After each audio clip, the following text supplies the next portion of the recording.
Rain hammered the windows like 1,000 fingers tapping for entry. Detective Aaron Vale sat in his car, watching the flickering porch light of the old Monroe house. Midnight. The call had come from here. A woman's voice, frantic, whispering, "He's in the house. Please hurry!" Then the line went dead. Dispatch traced the call but found no other details. Vale was the only one close enough to respond. Backup was 15 minutes out. He couldn't wait that long. He stepped out of the car, rain soaking through his trench coat. The air smelled like rust and pine. The Monroe house had been abandoned for years, ever since the family disappeared. Locals called it cursed. Vale didn't believe in curses. He believed in people and the awful things they did to each other. The front door creaked open when he knocked. Inside, darkness swallowed everything except the faint light from a single candle on the hallway table. "Police," Vale called out. "Is anyone here?" No answer. Just the hum of the storm and a faint ticking, like a clock somewhere deep inside the house. He stepped in. The air was cold, thick with dust and decay. The floorboards groaned under his boots. The candle flickered as if warning him away. Then his radio crackled. "Dispatch to Unit 12. Officer Vale, we've got a strange update." "That call you responded to? Go ahead." "The number's registered to a landline.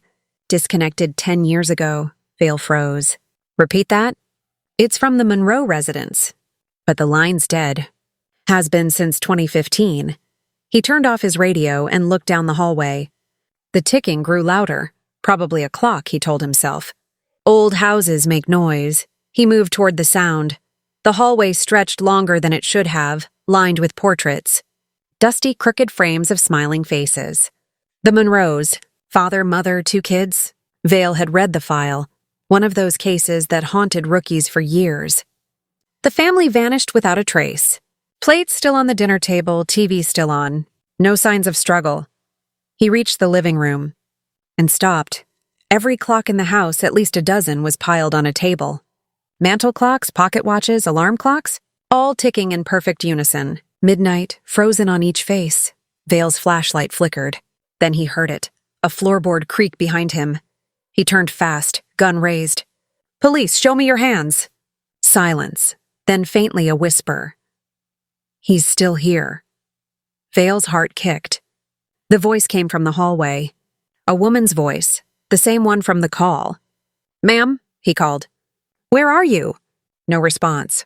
Only the rhythmic ticking that seemed to pulse inside his skull. He followed the sound of the voice into the kitchen. The room was empty, except for a phone sitting on the counter. A dusty, old-fashioned rotary phone. He picked it up. The line was dead, then it rang. Vale nearly dropped it. The sharp ring echoed through the house. He hesitated, then answered. "Detective Vale," he said. "Who is this?" Static.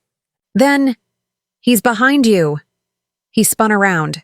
Nothing, just the empty kitchen. His pulse thundered in his ears. "This is a prank," he muttered, though the trembling in his hands said otherwise. He stepped back into the hallway, scanning each shadow. That's when he saw it, a shape at the end of the hall, tall, motionless, like a man standing perfectly still. Vale raised his flashlight, but the beam sputtered, weak and trembling. The shape vanished. He moved closer, one step at a time. "Police, stop where you are!" The lights in the hallway flared, then went out completely. The ticking stopped. Silence. Then a faint child's laugh. Vale turned, shining his flashlight wildly. "Who's there?" A whisper. Time ran out. Suddenly, the clocks in the living room began to chime. All at once, deafening, midnight again. Vale covered his ears, backing up, eyes darting around the room. And then he saw the portraits. The faces had changed. The family's eyes were gone, just hollow black circles staring out from the frames. The mother's painted mouth stretched into a wide, unnatural grin. The flashlight slipped from his grip, clattering to the floor. He stumbled backward, tripping over something. No, someone. A body. He swung the light down. A man lay sprawled on the ground, face pale, throat slit open. Blood pooled beneath him, black in the flickering light. The corpse's uniform matched his own. Detective Aaron Vale, Vale stumbled back, breath freezing in his chest. No, no, no, no. The radio on his shoulder crackled again. Dispatch to Unit 12. Vale, do you copy? We just got another call from the Monroe house. Same woman's voice. Said he's in the house again. Vale's trembling hand reached for the radio. He choked out, This is Vale. I'm here. Negative, said the voice. Vale's body was found an hour ago. The radio fell silent. The candle in the hallway snuffed out. Darkness swallowed him whole. Hours later, 2 patrol cars pulled up to the Monroe residence. The rain had stopped. The air hung heavy and still. Unit 12's vehicle is here, one officer said, stepping out. You sure this is where he came? Yeah. Dispatch says his GPS pinged from inside the house. They entered cautiously, flashlights cutting through the dark.